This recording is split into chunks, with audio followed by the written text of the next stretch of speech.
El sacerdote santo. Consejos y medios para adquirir la santidad sacerdotal y perfeccionarse en ella. El autor Abate Dubois. Necesidad de la santidad sacerdotal.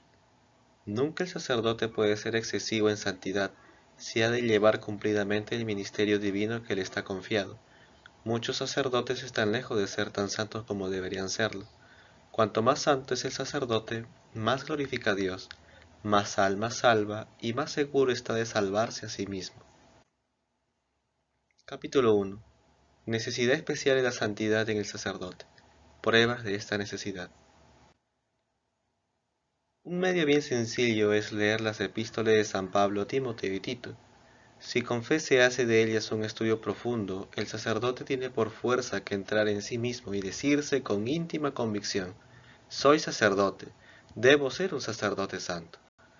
Debería ello ser motivo suficiente para tomar una generosa resolución de aspirar sin descanso a la santidad. Principios fundamentales sobre la santidad. Todos los hombres están llamados a la santidad. Dios concede siempre las gracias necesarias para llegar a ella. La patria de los santos es el reino de los cielos. En la santidad hay diversos grados. No es necesario el grado supremo para merecer el cielo. De estos dos son los que más se abusa para vivir en aparente tranquilidad: la imperfección,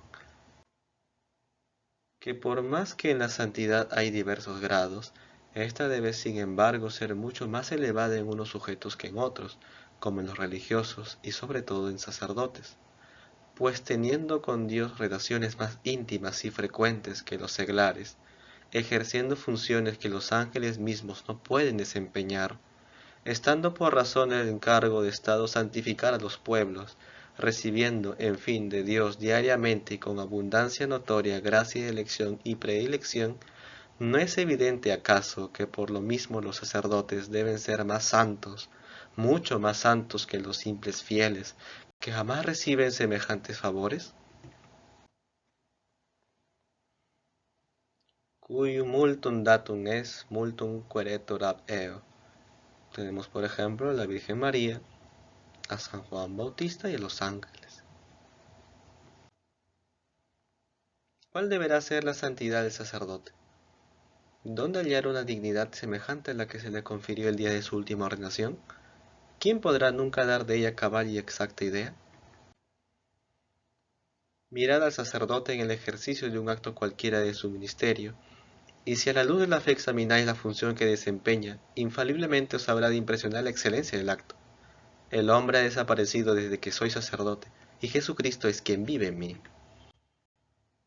En el bautismo, ¿a quién representa, por ejemplo, cuando por medio de sus insuflaciones, bendiciones y exorcismos lanza a Satanás del alma del recién nacido, haciendo en cambio descender al Espíritu Santo, que se incorpora a esta pobre criatura desde el momento en que le confiere el bautismo? En la catequesis, ¿a quién representa el sacerdote cuando ve a un niño cristiano mezclarse entre los de su edad como corderillos? ¿En nombre de quién habla este infante auditorio? ¿Cuál es la doctrina que deposita en el alma de los niños?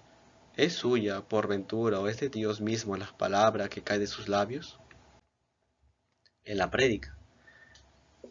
Y cuando más tarde ese mismo niño hecho ya hombre, aumente la asamblea de los fieles y venga a recoger al pie del púlpito las divinas enseñanzas que como de fuente pura e inagotable caerán de la boca del ministro sagrado, ¿a quién representará el sacerdote? ¿A nombre de quién hablará? ¡Ay de él! Si cesa hablar a lo Dios para hablar a lo hombre. En la confesión. Y cuando la eficacia de esta divina palabra haya tocado a alguna Magdalena, derribado a algún Pablo o convertido a algún Agustín, ¿a quién representa el sacerdote? Al venir estas conquistas de la gracia pidiendo humildes y llorosas el perdón de sus pecados, ¿qué hombre es ese que se encierra en un oscuro confesionario, cambia algunas palabras con los penitentes, levanta la mano en señal de poder, formula una sentencia decisiva y con 3 palabras, ego te absolvo, cierra el infierno, abre el cielo y transforma a los pecadores en santos? ¿Quién se sienta en el tribunal de la misericordia? ¿Qué hace el sacerdote en ese tribunal sagrado? ¿Acaso nos ha ofendido? ¿Qué vienen pues a pedirnos estos pecadores contritos? Ah, ultrajaron a todo un Dios y para obtener el perdón dirígense llorosos a un hombre tan pecador como ellos. Oh misterio de estupenda grandeza por parte del hombre y de condescendencia misericordiosa por parte de Dios. Y es tan verdad que es Dios quien se sienta cuando tú te sientas, que si algún juez de la tierra, traspasando sus límites, quisiese invadir tu misterioso dominio y pedir cuenta de los secretos que los hijos de Dios depositaron en tu poder, puedes decir, es más, con toda seguridad debes decir, yo no sé nada de lo que me preguntáis. En la Santa Misa, en el altar no solo vamos a reemplazar a Jesucristo, sino a producirlo. Respiramos una atmósfera de maravillas que nos embarga y de tal manera nos penetra que si nos ilumina una fe pura, no podremos menos de adorar con temblor al Dios tres veces santo, a quien todos los días obliga a descender del cielo a nuestras manos el poder de nuestras palabras. El sacerdote católico en el altar, un hombre a cuya palabra baja todo un Dios desde el cielo a la tierra, cuando dice literalmente y como si Jesucristo mismo lo dijera, hoc es enim corpus meum.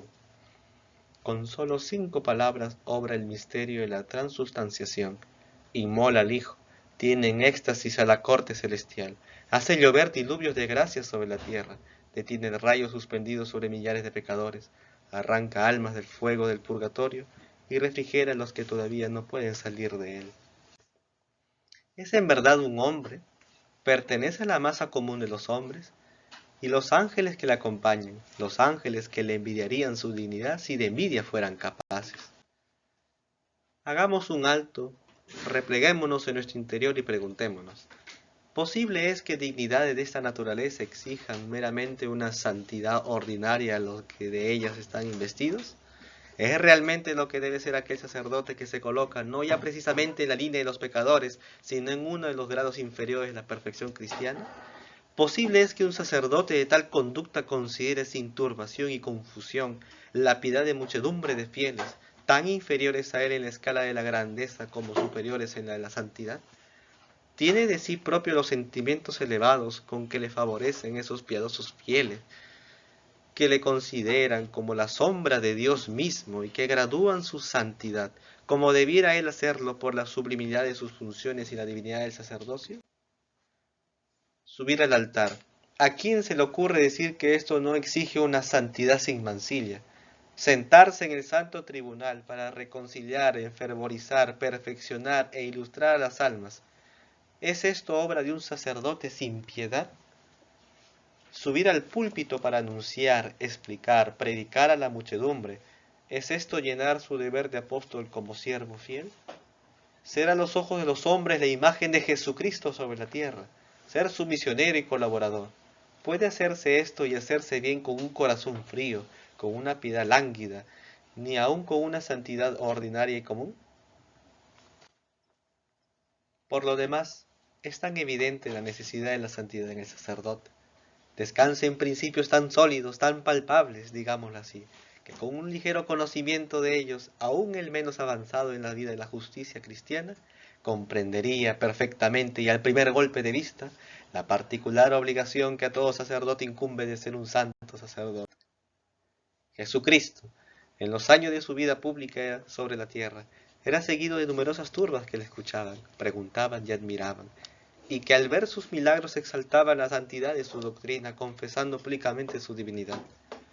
A todos amaba tiernamente, pero tenía, sin embargo, algunos amigos privilegiados íntimos, a quienes dispensaba el honor de sus confidencias secretas, destinándoles a la gloria de reemplazarle bien pronto en sus funciones divinas.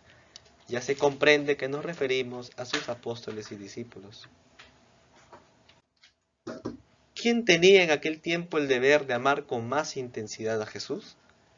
¿De quién podía justamente exigir más adhesión, más rectitud y más celo? ¿Por qué miramos con tanto horror el crimen de Judas y la negación de Pedro? Cierto que detestamos el deicidio de los judíos, pero detestamos 1000 veces más la traición abominable del pérfido Iscariote. Como apóstol, debiera amar vivamente a Jesucristo y lo entrega a sus verdugos. Debiera ocupar en salvar a las almas y arroja la suya propia en el fondo del infierno. Debiera edificar al mundo y es su escándalo y execración. ¿De dónde viene este sentimiento irresistible, sino de aquel claro principio de rigurosa justicia, en cuya virtud, cuanto más estrechos son los lazos que nos ligan a Jesucristo, mayor es también la obligación en que estamos de servirle con fidelidad? ¿Y quién recibe más gracia que el sacerdote si no entorpece su curso con infidelidades y resistencias? ¿Quién medir podrá la lluvia de bendiciones y dones celestiales que sobre su frente cayeron el día de su ordenación, si es que realmente fue por Dios llamado a esta suprema dignidad y se halló con las disposiciones exigidas? Toda vocación legítima, sea cual sea la profesión, obtiene siempre de la bondad divina las gracias necesarias para el bien desempeñarla. Las gracias serán menos o más abundantes de acuerdo al socorro que exige para desempeñarlo dignamente.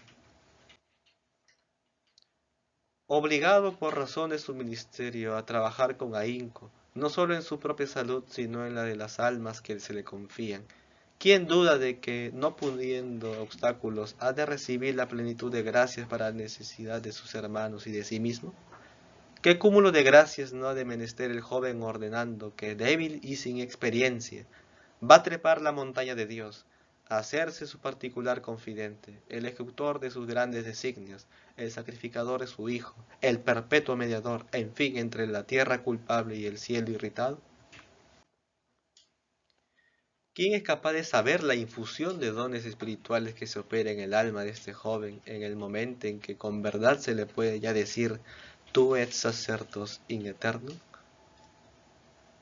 Misterios inefables pasan que solo Dios conoce a fondo, pero que a las veces también se le traducen en el nuevo sacerdote, primero por un santo estremecimiento, después por suspiros y lágrimas, y últimamente por actos eminentes de virtud y santidad. Cuando hay verdadera vocación, se responde a ella con fidelidad y realmente se toma a Dios por exclusivo patrimonio, renunciando de todo corazón y para siempre a las frivolidades de la tierra y los vanos placeres del mundo.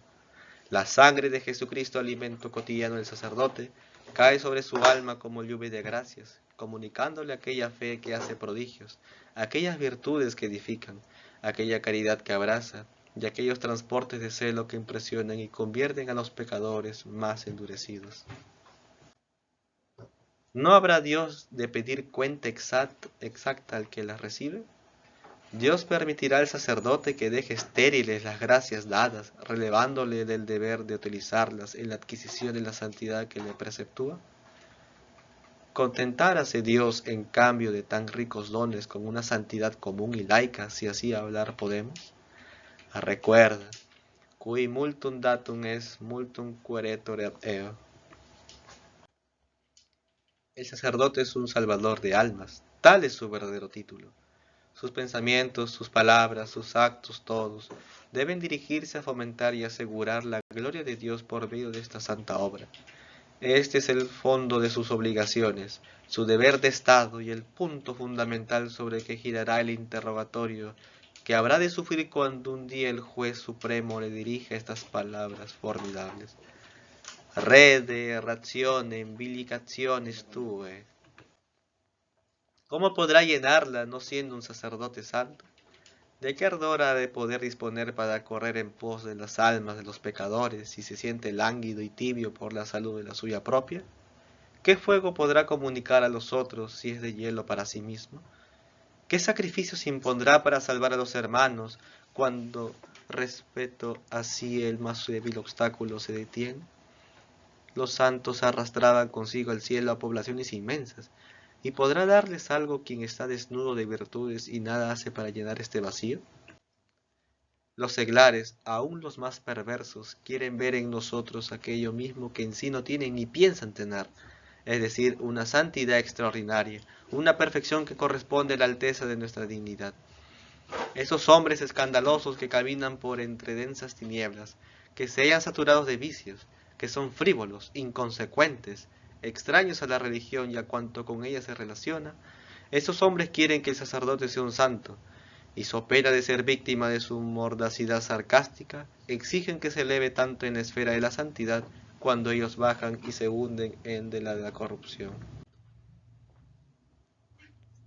Que se desvíe un poco de esta santidad y ellos serán los primeros en recordársela.